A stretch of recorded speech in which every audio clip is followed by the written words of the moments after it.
The information provided in this podcast is for general information purposes only and should not be considered as personal advice.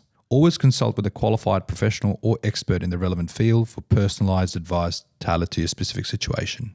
It is very difficult for a small business owner to compartmentalise their balance sheet and their cash flow. So the first thing is understanding and dissecting the financials of the household and of the business. But even before we even get to that point is understanding what the requirements, what are the needs of the customer, what are their goals. And I find that that's a wonderful rapport builder. Have the customer open up about where they see themselves over the course of the next 5 years, not just from a business perspective, but from a personal perspective. And that opens up a range of opportunities for us to engage Ray or have a chat to a tax specialist or engage the accountant and ask further questions, further probing questions about the performance of the business.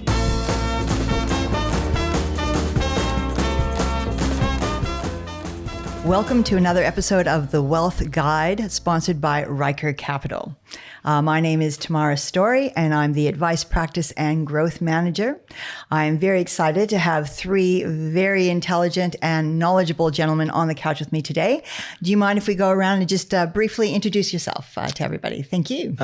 So I was on the previous episode, but my name's Hung, and I'm the owner and director of Strategic Brokers. Been in the industry for 14 years.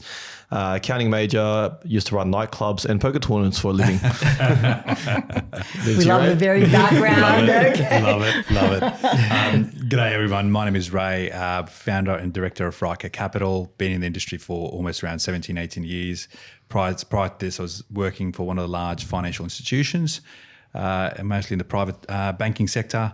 It's been a very fun ride running Ryker Capital. John Alvarez from FinSelect Group, director of that business. And made a career over the course of the last 25 years acting as an advocate on behalf of small to medium enterprise with the corporate sector, representing the needs and articulating what the requirements are from a product and customer experience perspective. Exciting. Welcome, gentlemen. Welcome. Now, today's topic, brokers versus financial planners. Who is the MVP of your A team when it comes to wealth building? Now, we're not going to get WWW here. Everybody's very, very civilized. Exactly. When we talk about A team, and I think, John, you did bring it up briefly in a previous episode, it really is who is your professional team? Who is on your professional team that are going to work together really well to really optimize and take it to that next level, the outcomes that you're really trying to achieve?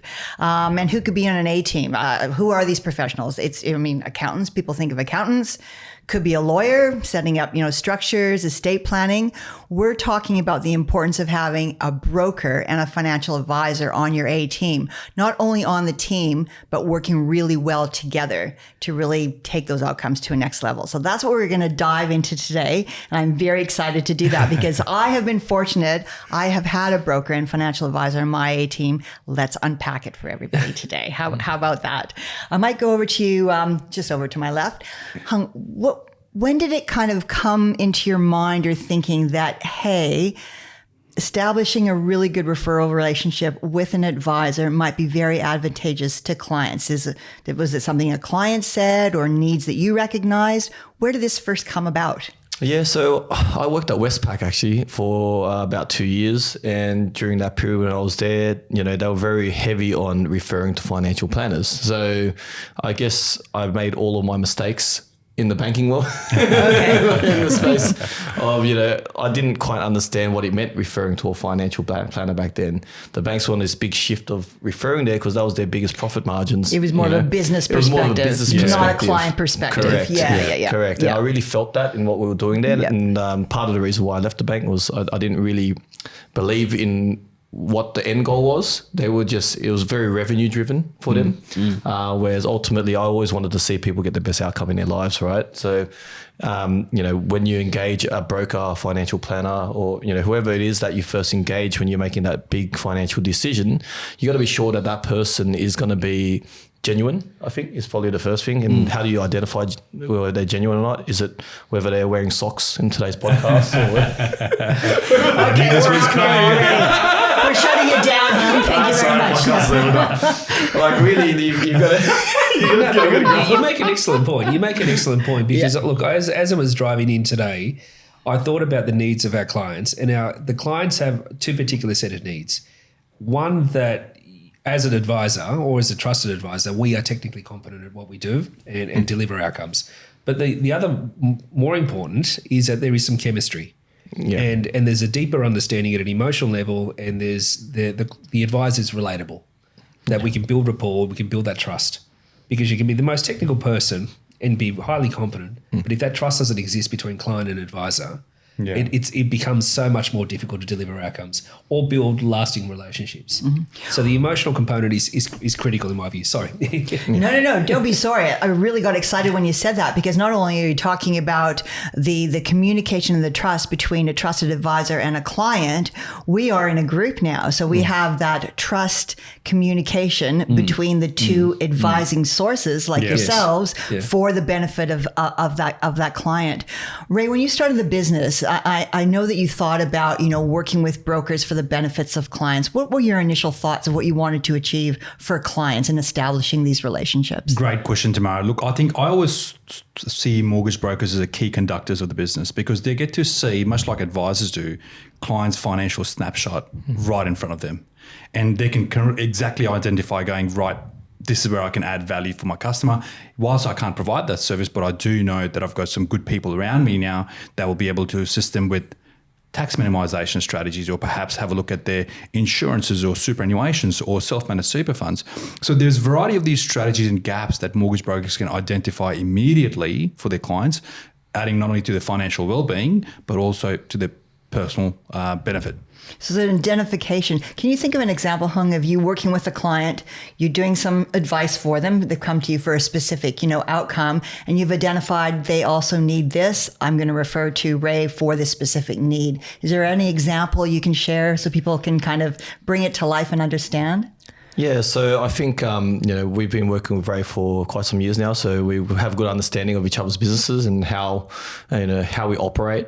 And, so a lot of people out there, I won't take too long on this, but I think the financial planning, the name of a financial planner, it's a really tarnished name in the sense of, what is actually a financial planner and what they do, right? So there's a lot of guys out there, you should call them insurance brokers, not financial planners. Yeah. Because really all they're trying to do is make money from selling insurance and rolling over super funds. So I know for a fact that that's not what Ray does, right? And obviously the team at Ryker. It's all about kind of looking at the holistic view. We identify things like live example. One of our customers came to us. They've got, they're trying to upgrade and they're looking at selling investment properties in order to achieve the next goal, right? So something like that there is live cases of that where we then look.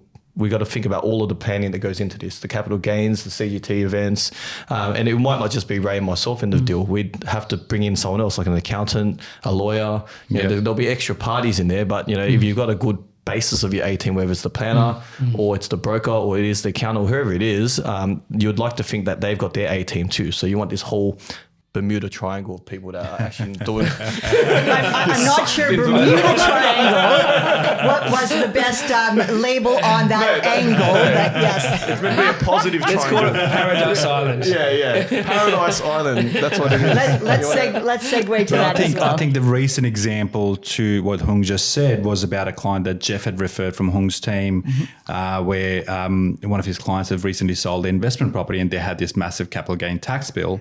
I think the great thing we did was myself and Jeff had a quick snapshot chat about going, well, what are the client's circumstances and situations looks like? Whilst it made a great amount of profit, which was great, by selling this investment property. Now, the scenario that they had was most of that was going to get eroded away by having to pay ATO. So we looked at this strategy whereby we could sort of, utilising super fund, we could make some contributions in the super fund. We almost reduced their CGT by almost around $48,000 each, which was a significant amount of money for them. Big value there. Yeah, that's definitely big. That's a good So it example. goes above and beyond, as to Hung's point. It's not just about super insurance. These are all products and structures, but how to best utilise those with keeping tax and structures in mind, I think, they're the key part. I think also to elaborate on that is that it's not that we just sent the client across. I'm sure Jeff just picked up the phone, called Ray, ran the scenario by him. It took him 20 seconds to go, hey, look, there's things we can improve. We could save them $48,000. It doesn't take us long to look at a scenario and go, there is a big gap. There's a huge gap there, and they're just not thinking about it. Yeah. pick up the phone, we call them, and then we come back and go, look, this is what you got to look at, and then the conversation then moves forward from there. Yeah. And not only that, it builds up a massive advocacy piece because that customer is now an advocate for Hung's business as well as our business to go, well, look, this is what they've helped us do. Mm-hmm.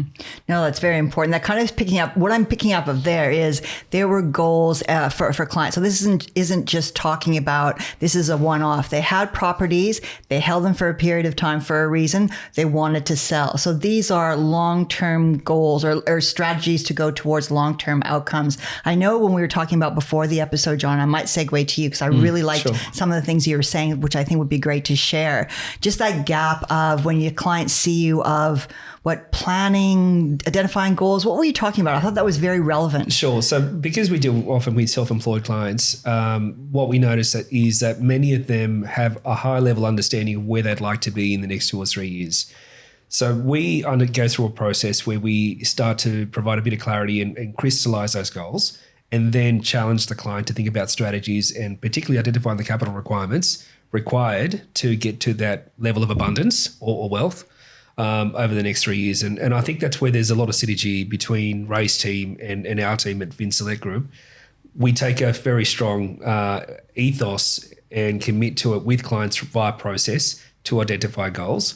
And that's where our businesses dovetail quite well. Once we have clarity of the goals, then it becomes easier to take the next step and say, okay, well, where can we identify where Ray's team can be an enabler to achieve those outcomes? Where does capital come in and play a role over the course of the next 12 months?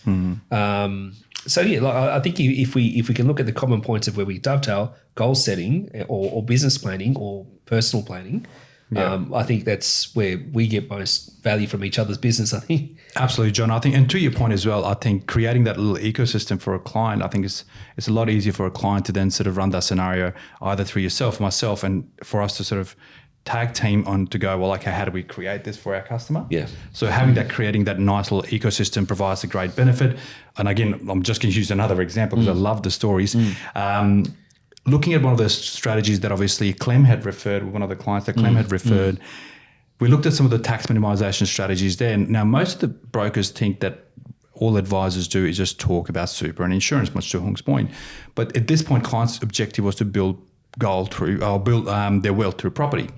So effectively looked at the world strategies going, well, how do we minimize your tax? I know you want to buy another property in about 3 years, 4 years time. So let's have a look at some of the considerations where we have a look at your budget, we have a look at your tax minimization structures, and we sort of got them to that goal of buying that property in about 2 years time or 3 years time.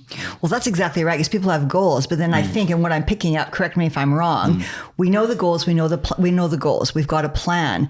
Can we squeeze the juice out of it? How quickly can we get to the next step, the next goal? And then it's like you might work to that point, and then it's back to the broker. We're ready to go with the next investment property. Is that kind of what you're talking about? Correct. Exactly, Tamara. So effectively, once we had a look at that strategy, I'd then reflect back to John going, or Clem, in this case, going, Clem, I think if we do X and Y and Z strategies, this is the savings that the client's going to achieve, which is going to help them enable buy that another property in 3 years' time. So then we work as a team to go, how do we support that customer in that part of the wealth creation journey? A big problem that I find sometimes with, I guess, not using a planner and a broker and like anyone who's not intertwined in the transaction is you lose a lot of time and a lot of energy, and it actually increase your costs as well in theory, right? So if you have a planner who doesn't understand the finance side, right? They're shooting out all these strategies, but they can't achieve the strategies because they can't get the leverage, right? So then you're looking at these strategies or plans and they have to be redone.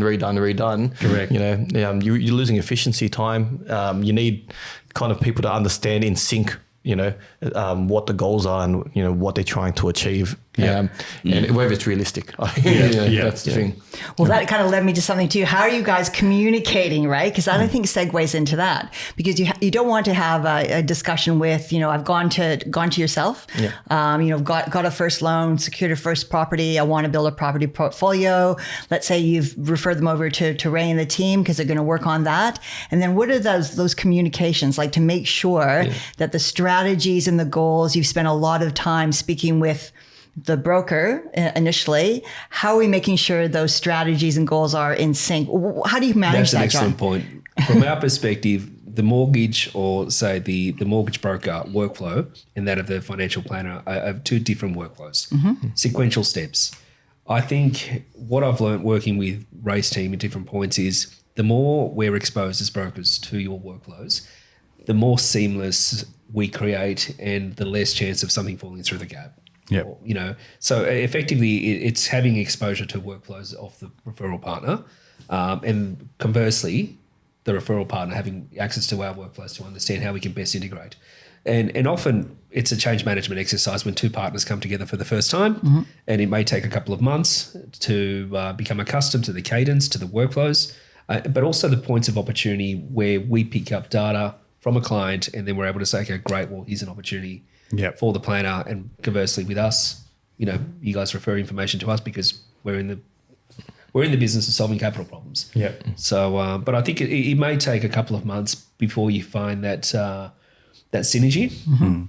But it does happen. You do get there. Because it really is about client experience, right? Because you're trying to put in the time, and that's why it's really important, I think, and correct me if I'm wrong, if I need both of those people on my team, making sure that I have, a group that's worked together, has experience doing that, because I want to make sure that my strategy is supported by both of those professional people, and I don't have to fill in the blanks, and it's a good experience for me from a time perspective. Yeah. Ray, can you kind of dive into how you worked on getting that really, really tight with both of the gentlemen on the couch as well? Absolutely. I think it's a good old saying there, isn't it, Tamara, that left hand's got to know what right hand's doing, right? So most part of the strategies that I've worked with John and Hung around is sharing with clients' consent, sharing their fact finds.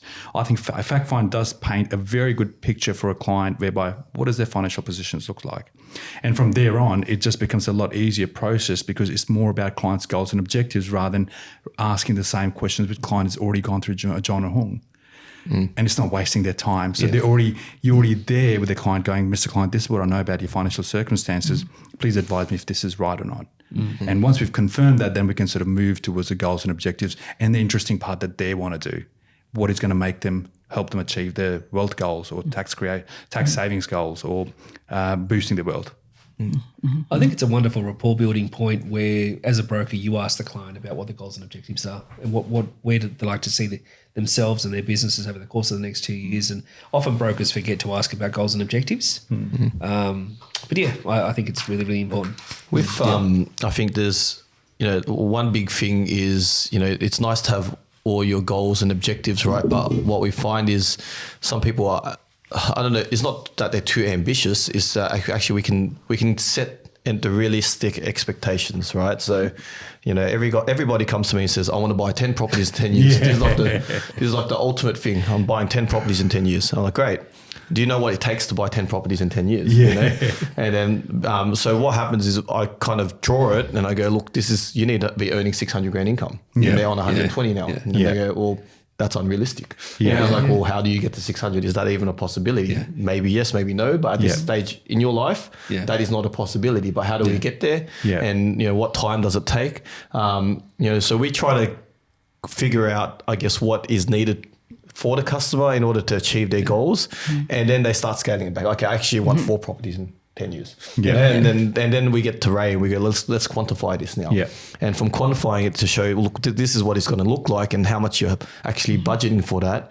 And then comes, well, what's the best structure for this and how long are you going to hold the properties? These are the questions that need to be rolled into all of it, right? I like that. How long do you hold the properties? Because that speaks to why do you want a property portfolio? Why do you want 10 properties or 4 properties? What do they need to do for you? How do you guys work together on really nailing that and trying to achieve that for clients? What are the outcomes? Like, why you're not just investing for fun. You want to achieve outcomes. How do you do that? I think everything starts with mindset, right? So it's all mindset. Once they walk into a transaction or looking at it as a transaction point of view, most people, I'll tell you, 99% of people don't know why they want to buy investment property. That's exactly it. They don't know why. They just know that everyone's making money. Everybody's doing it. I can make it. I think once you like I have absolutely no fear of buying property. Every time I can borrow money, I will borrow money, right? So that's me, because I think it's more about how you educate yourself. You've got experience in education Correct. around doing it, yeah. And as we educate our clients and they learn from Ray or myself, they'll learn more and more. They become more and more comfortable with the fact that, oh mate, I'm losing $500 a month in rent or whatever it is. Yeah. I know that's going to turn positive at some point, but Yeah. I've budgeted for that. Yeah. You know?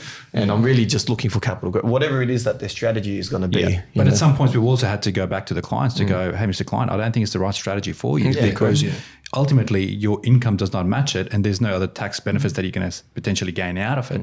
So we also had to turn them away from that part of the strategy. It's also about doing the right thing by the client to go, well, look, it's great that you want to buy an investment property, but it's not going to work. It's going to work against you rather than for you. Yeah. Or it really is, to your point earlier, and if you guys have an example, I'd love to hear it. Working with clients and they're buying an investment property portfolio, but then, what are the selling triggers? You brought up an example. Why are we selling it? How are we minimizing tax? Then what are we doing with the money? Can you give me kind of an example of a client where you might have gone through something like that and how you handled it? I've actually got a great example. One was actually a very close friend of mine approached me about 3 years ago. They live and work in Rhodes, and they wanted to buy in Rhodes because they live and work there, right? So they were currently paying $550 a week rent or something like that in the place that they're living in, and they wanted to go buy this like for like place for, I think it was about $1 million, right? As an investment?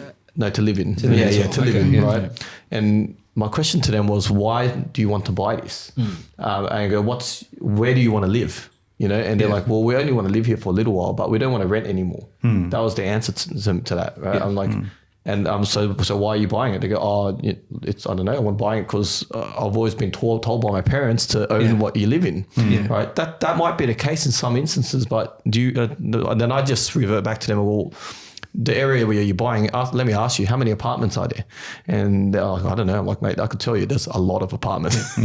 A lot, they stop coming up, but there's a lot of empty apartments and, lowly rented apartments there. Why do you want to buy there? So just a series of questions sometimes then just triggers them to think, why am I doing this? Now your repayments are $1,000 a week rather than $550. Now you're paying strata bills that are going up in excess of $14,000, $15,000, because I know the block, they're very expensive because they have heaps of problems as well. Yeah. Not to mention the sinking levy fund. Yeah, correct. There's like everything is costing them on that. And we, just by asking a series of questions, their mindset shifted. And not just Ray and myself, we might not be the professionals in the property selection. We then talk to other parties that we know who are trusted sources, who then look at real asset selection. And they would say, look, Ray, why don't you buy a house in X position and think about and then Ray will come back and project the figures and go, well, there's a big difference. What it looks like. And then effectively what we would look at is going, what is your safety net? Correct. So if something was to go wrong, what is the safety net that's going to catch you? So then those kind of income insurances or life covers will then come into play, whether it be for the individual or for the businesses in that regards. That live example, we're 3 years ahead now, I think, of where it was. And I just done a reevaluation. We ended up buying, not too specifically, but we ended up buying 3 properties in Queensland, right? Yeah. Right. For them Instead of buying that unit in Rhodes. And I could tell you today that unit in Rhodes is worth exactly what it was worth that day that they asked me to buy it. Yeah. And the 3 houses in Queensland have gone up over $1.1 million in that time. That's the fantastic. A-team in action. I think that was a very, very good, very that is a live example, and it's a close friend of mine. Actually, I think Ray's had been at my barbecue with them a few times. Yes. And I I love what has happened to them. They keep buying me nice things. Okay. We're not suggesting. Nice bottles of wine to drink with them. John, thank you. That was an excellent example. May I go over to you, John? Yeah, So sure. I'm thinking about the complexity and how you're managing. So you've got a client who has personal needs, business needs, and you probably identified both personal and business financial advice needs as well. Yes. Can you kind of talk through or give an example of the benefits for clients in working and how you guys went about it? It is very difficult for a small business owner to compartmentalize their balance sheet and their cash flow. It's difficult. So for the first point is understanding what's what are the personal requirements for the individual and their family and their household to survive and excel, and then look at the business independently and make sure that we're not robbing Peter to pay Paul from a capital perspective. Yeah. That's one of the key mistakes that I see often. So household finances funding business requirements, or the life of an asset not being married to the type of liability that underpins that asset. So the first thing is understanding and dissecting the financials of the household and of the business. But even before we even get to that point is understanding what the requirements, what are the needs of the customer, what are their goals. And I find that that's a wonderful rapport builder. Have the customer open up about where they see themselves over the course of the next 5 years, not just from a business perspective, but from a personal perspective. And that opens up a range of opportunities for us to engage Ray or have a chat to a tax specialist or engage the accountant and ask further probing questions about the performance of the business. And we work as a team. I mean, ultimately, you can run through the fact find all you want, but you still need to get to an outcome, a definable outcome within a certain period of time. Exactly. Because often when someone knocks on our door, it's with a capital requirement in mind. But that there's opens a balance. up. There's a balance. You need to undertake fact find, and you also need to pull in the subject matter experts at different points while keeping in mind that you're working on the clock. Exactly. Ray, can you think of a client that might have been referred by John who you might have had that complexity and what you did with them? It was one of the business owner clients that I've worked with, Clem from John's team. The gentleman was a business owner. I think the issue that they've had is whilst they had a successful business, the cash flow was quite poor and they weren't able to service their needs as far as being locked into this most expensive interest rate for their home loan. But the good part of the strategy that we looked at was, given their age, which was 60, they could utilize a transition to retirement strategy. So now whilst they're working and getting income from the business, we could also, they couldn't refinance purely based on the income. So we had to then explore going, well, what are the other strategies that we could look at? So marrying up TTR, which not only helped them save on their personal side of the tax, but it then also allowed them to get a little bit of extra money coming out from the super fund, you see, which increased their cash flow, then increased their availability of what lenders they could go with. So for us, that was a fantastic solution. Then we had to look at some of the business solution sides whereby business could make potentially extra contributions to help business minimize their tax. So it sounds to me like the two of you with that client example, there were business needs you were solving for, there was cash flow needs in the business and personal life. Correct. And when you said TTR, and I apologize, we're using jargon, yes. that means transition to retirement. Yeah. And it's when you're a bit, so it was a superannuation retirement, pre-retirement strategy as well for their retirement goals too. Yeah. So and that's what you were talking about initially, There was John. a multitude of strategies that we could explore by just simply sitting down with John and Clem and working out those needs for the business side as well as individuals. Yeah, and for me, and I'm just kind of, I'm not being a specialist in any of this stuff. I'm thinking there's so much complexity, and that was a point you made earlier as well, Hung. You do need to have the right team in front of you as well. Can I ask a question too? Because I'm thinking that, or do you have an instance where you've got family advice? Because you hear a lot of people going intergenerational wealth transfer, but even before that, we work as a family to, we've got these goals, we've got lifestyle goals, we've got financial goals across different generations. Do you guys work with client groups like that? And have you got an example of, working together for those client groups that we could flesh out? That seems very complex to me. It is, and it can be quite complex. And I think we've sort of spoken about this in previous episode, which is what we call a sandwich generation, where you have, if I look at my age, I've got to look after my parents. Given their age, but here I've got also my kids that I've got to cater for. So effectively, when you're sort of trying to create this whole financial strategy, not only for them, but also looking after their parents, how does the Centrelink impact them? How does their age pension impact them? Now they've got their own kids. How do we provide for their education side? How do we help them build up a bit of wealth? Because when they grow up, they want to be able to pay off their university fees or perhaps have a little bit of extra savings on their side for retirement. So to create some of these strategies like that, I think what we did with John and Hung was obviously flash out what they've got, but it just goes a little bit above that, whereby we'll ask, are there any potential inheritance coming? Would you be acquiring any assets, or would your family be selling you any primary residence? So these are the key considerations that we have when we ask clients about in their financial needs analysis process. Yeah, so it's really important, like for a lot of our, being a bit younger, I guess, I say younger, so a lot of my clients are in the growth phase, right? So as they and a lot of them actually, many of my clients are now starting to transition into that stage where they're thinking about retirement, they're thinking about, passing on their wealth or handing it over, or whatever it is. And, often we don't know the answers to the best strategy around that. So we pick up the phone, call Ray, then Ray would then speak to them about the best ways to do that, and the most tax effective ways. Also talking about their wills in the States and things like that, which is really, really important, right? What happens when you do pass away? No one knows what happens, right? They just think the money just goes to who they want. But at the same time, there's things like testimonial trust. There's things that people don't understand, where the tax algorithm could be so favorable for more their next generation. Which is really, really. I'm 36 and I've done all of this already. And I've done this exercise, but people don't realize how important that exercise is until they've gone through it.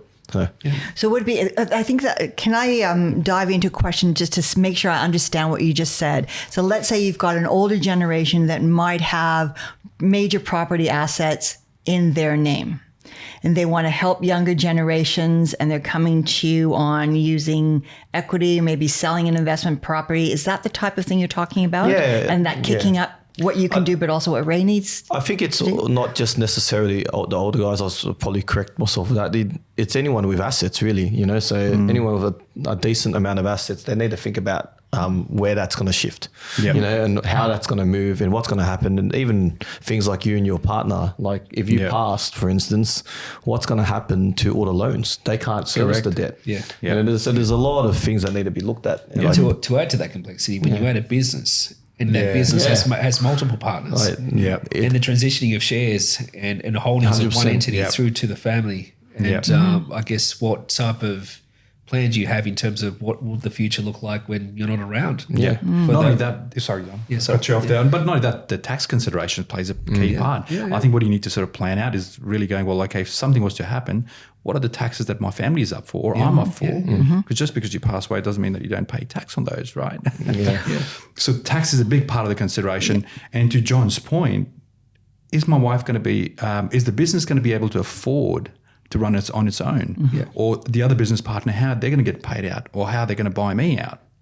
So there's a lot of different complexities that arise out of it. The key player's gone. Or does that business shrink by 70%? Like spot on. The value of the business that what it may have been a year ago could be very different today without the actual principle there. Exactly. So the asset quickly depreciates, and then what do you transition to the family? Not much. So really it's wealth creation, but it's also tax effectiveness, and it's also risk management. Those are three key. Is that what I'm picking up from you guys? Yeah. 100%. So about risk management, now it's people say, and I'm uttering the word insurance, we curl up in a ball and go, oh no. But the same thing with budget. So that's why we use risk management and cash flow. Just telling you, that's why we use those words, but they're very, very important. So as far as risk managing, when somebody's investing and making big investments, in property, and they're committing to a loan, risk management structures, how do you talk about clients about the importance of that? Because it doesn't feel as sexy and exciting as getting property and property portfolios. Where do you start? There are so many different perspectives about risk. There's asset risk, there's market risk, there's individual risk, income risk. You guys would have a full spectrum of registers that you walk through the entire there's longevity, there's sequencing, there's a variety of different risks that we could sort of literally go through from a client's perspective. But again, I think risk will simply come down to effectively what that particular transaction carries and what does that look like for the end family. And if it's going to jeopardize their financial position, what are the ways we have considered, especially when I work with John and Hung, is going, well, what have we considered? So if this person was not around, how do we make sure that family still lives and goes on? Or are they going to be indebted and they're going to have to sell all the assets they've got? And if they don't have enough money, bank still comes after them. I always, it's a pretty deep convo for me also, because I've had family members pass, my own father get cancer and things like that. And I was left with the burden as a young adult of, he had to stop working. So having that kind of burden, feeling it and actually presenting that to the customers, it's really important, because it actually comes from the heart. It's not it's not a matter of, hey, let's go get insurance for the sake of getting insurance. No, let's think about your outcomes. Let's look at it. And probably one very core example that always hits me is that one of my clients, he was a teacher, and his partner, she was just working in retail, and they built their first home. And I remember that they took debt of about 800,000 or so, and they had not a dollar left over. There was mortgage insured, there was first home buyers grants, there was everything, you know. Yeah. A 95% ratio on the property. So, you know, and then I talked to him about, hey, do you guys have any insurance? If you pass, if you got cancer, if, you know, if one of you can't work, you can't afford that mortgage. No. You know, because they were pretty much maxing out on everything they could do. And believe it or not, when they had their first child, the mother passed away during birth. Oh, wow. Very sad. So, you know, we're fortunate enough to have put in place for them. There was a death insurance that covered the mortgage. So he could have time to grieve, spend time with his child. He hasn't been back to work for about 5 years. His mortgage has been paid off, and he has some excess income, or sort of excess savings from the back end of that. And that was such a fortunate event to hear that he's got to just spend the last 5 years raising his child, you know, because his wife had passed away. So really sad. A poignant example. Yeah. But a very like live example that, you know, people don't think about. Yeah. So. That was really, you know what I'm picking up here? A lot of this is education. So you guys are working as a team and providing that risk identification, financial education, tax education, and that really is adding that big layer to the overall client outcome. That's what I'm picking up as well. It's all about giving as much information as possible so they can make educated decisions, I guess. Yeah. But I think similar sort of thing applies to the businesses as well. I think if you look from a key person insurance perspective, if that business partner was to pass away, how does the remaining business partner pay for that portion? Right, so that's a key part, because effectively, not if their spouses was to run that part of the business, they might not be suited for the role or be experienced enough to run that organisation. So I think that another part plays a key important role to ensure that you've mitigated risk that way. It's really mirroring the personal life example, right? Yep. And the business life example. I mean, there's goals, there's strategies, there's risk. You know what I mean? They really mirror each other, don't they, John? And there's also, as an advisor, you want to be in a position to make sure you check off the milestones consistent with what the plans were over the course of the 12 months. It's not a case, it's not a one-off exercise where you sit there, identify goals and say, well, these are the strategies and off you go. You need to be constantly touching base, monitoring milestones, holding people to account. I know certainly that's very, very important for us as a business, because often we're speaking to that business every 3 or 4 months, looking at their capital requirements again. But we want to make sure that their plans are being implemented and executed. Well, really, and then in the advice world, we have something similar to that in an ongoing service type of arrangement. Correct. Is that right? Correct. Yeah. So effectively what we want to make sure the clients are, again, to John's point, meeting those milestones or meeting their goals and objectives. And if they haven't, we go back and going, well, what occurred during those period of 12 months that you weren't able to meet those goals, and help the client through that part and keep them accountable. I think that's the key part. Well, accountable and achieving too, because then all of a sudden it's boom, it's back to Hung, and we're ready for that next investment property, right? So that kind of gets to achieving the outcomes of clients So effectively when we talking about that conversation about the property side, we'll go, well, look, again, you meet those goals. Great. I think it might be time now you need to go back to Hung or John for the next part of the goals and objectives that he wanted to meet. And it keeps the client excited because they can see this ticking along. And for them, it's a great sense of self-achievement. Yeah, especially if you're celebrating successes. Absolutely. Yeah. Gentlemen, thank you very much. I think that there's no clear winner. I think the client is the winner. So the MVP is really, well, look, it is exactly. It's a tie, no bloodletting, and the client is a clear winner in this kind of arrangement. Thank you very much, gentlemen. I think this has been a very enlightening episode. Thanks, Lauren. Thank you.